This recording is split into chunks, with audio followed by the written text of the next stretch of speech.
somebody asked, are they going to be making side hustles illegal? Okay. And so the thing about it, what most people may not understand in terms of making a side hustle illegal, meaning that because of this new BOI, okay? And so what that is, if you have a registered business with the Secretary of State, all right? And I hope that at least Trump gets rid of this, because Yellen, she was straight tripping on this one. Because for most small businesses, it shouldn't even apply to them. They actually created that BOI thing basically to catch people doing money laundering and things of that. Most small-owned businesses aren't doing money laundering, okay? Another thing, the information that they are asking for, all of that information is sitting with the Secretary of State. All they had to do was check with the Secretary of State. Hell, Dun & Bradstreet, they're taking that same information that the federal government is asking for. Dun & Bradstreet, they take that information freely, right? That's how they get all of this data on you and stuff like that. That's the reason I tell you guys, you don't need a DUNS number, all right? After 4 accounts, one is automatically created for you. Now, if you're doing government contracting, then you will get a DUNS number immediately, all right? But you don't have to pay for that. But going back to understanding that in terms of this BOI, that's what they mean by operating illegally. If you don't register the business, they have this $500 a day penalty fine. They say you can possibly go to jail. Now, do I think the federal government is going to take it that far? No, because a lot of small businesses, they're losing money anyway, right? So why would you put another financial burden on them like that? But at the same time, if you have a side hustle, here's the deal. What would make you illegal if you're operating as a DBA and you never registered the business and you're making money and you're not filing your taxes? Now, that can get you in trouble, okay? That can get you in trouble. But in reference to you operating as a DBA and you are not a registered business, then the BOI does not even apply to you, okay? It's for registered LLCs, S-Corp corporations. As a matter of fact, why I think it's such a crappy idea is because, like, if you own a trust, you don't have to fill it out. Banks don't have to fill it out. The banks are the ones, casinos are the ones that are actually doing all the money laundering. They're the ones that's doing all the money laundering. Why not focus on those bigger institutions instead of small banks? I just think it's a waste. Anything to hinder small business owners, I think it's just a waste, okay? So that being the case, I would definitely tell you guys, if you are, and there's a second thing that I'm going to add to that. If you are operating as a DBA, okay, file your taxes, okay, because that can come back and bite you in the butt, especially if you're doing like Uber, Lyft, and stuff like that, or you're selling on Etsy or eBay and stuff like that, and you're not registered as a business.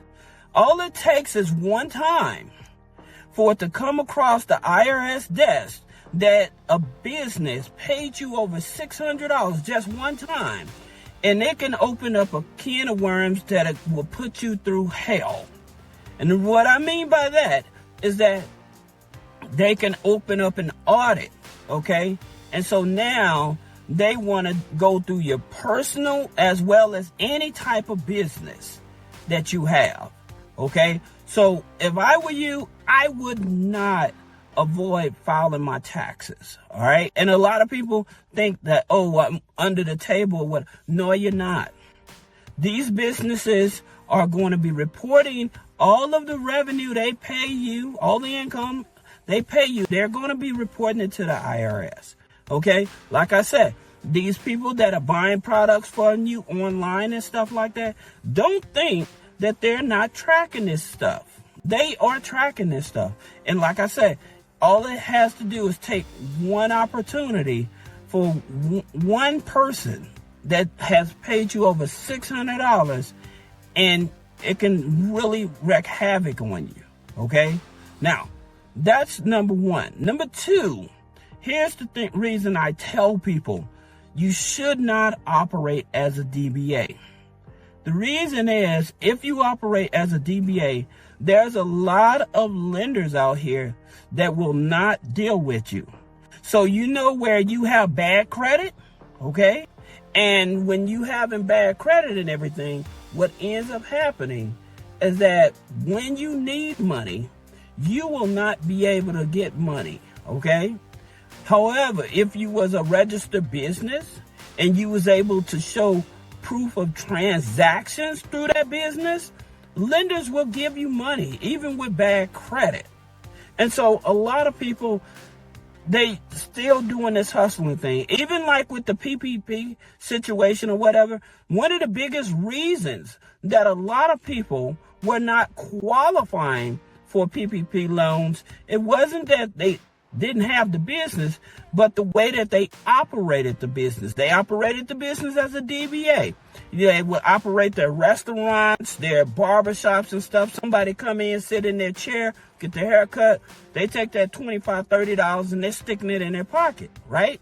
So by you not accounting for that money when it comes to PPP, now you don't actually qualify. Now, this is the reason why many people, they decided, well, let me go get an H corporation, or let me register a company right quick or whatever, but not understanding. If you had not registered your business prior to 2019, you should not have received any money from the PPP. That's the reason a lot of people, I made the video and you can check it out, that a lot of people going to end up having some legal issues behind this, right? And so some of them even got smart enough to where they said, well, you know what, I'll get the Chef Corporation, now I'll get the PPP, then I'll get forgiven, then I'll close down the court. It don't work like that, bro. Because when they do that audit in reference to when you do finally file taxes, and they do that audit, they're going to analyze everything, because they're going to look at when was the last time this company filed taxes, okay? And then why did this company all of a sudden shut down? So even if you got the PPP loan and it was forgiven, again, you can be opening yourself up to liability, all right? So going back to the original question, are you operating your side hustle illegally? Like I said, if you did not register the business and you're just doing a DBA or whatever, you don't have to worry about. It's the people that have LLCs, S-Corps, C-Corps, triple LPs. Those are the ones that actually have to worry about filling out the BOI. As a matter of fact, it only takes 10 minutes to fill out. But at the same time, my thing is I wish that you wouldn't have to deal with it, period. The reason is, again, all the information they're asking for is with the Secretary of State. The only thing that the Secretary of State would not have is like your social, right? And that's another thing. So you people that have registered your business out of state with a registered agent and stuff like that, you need to reach out to your registered agent and get the information so you can actually fill out that BOI. Also, even if you haven't filed taxes, and you still have that registered company, even if you haven't filed and it's inactive, if you never dissolved it, again, you are on the hook to fill out that form. If you do not fill out that form, you can be penalized, okay?